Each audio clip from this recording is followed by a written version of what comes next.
This summer, Toronto will be swept up in the spectacle of world-class sporting competition as we host the 2015 Pan Am and Para-Pan Am Games.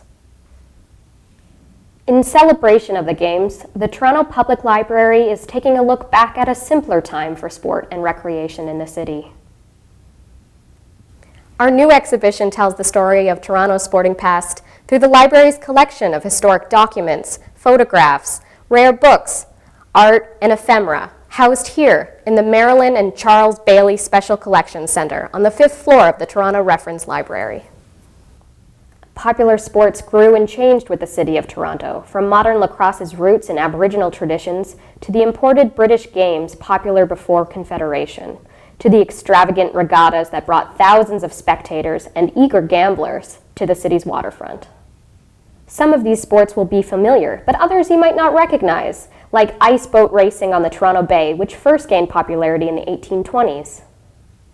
See examples of early rule books and trade catalogs that illustrate how many of the sports we know and love today were first standardized and sold to the masses. You'll meet some of Toronto's first sporting heroes, like Ned Hanlon, the competitive sculler born on the Toronto Island who went on to become Canada's first world champion. Get to know the history of the city's oldest sporting clubs that offered dapper gentlemen a place to socialize and compete. There were even organized clubs for snowshoe and tobogganing enthusiasts. Of course, sports weren't just for the boys. The bicycle craze of the 1890s, for example, offered women in Toronto new opportunities for independence and exercise.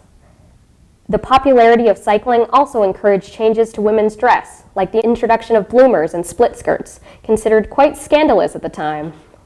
Ideas about proper sporting attire continued to evolve with changing social norms, as did popular opinions about who should and shouldn't participate in sports, and even when.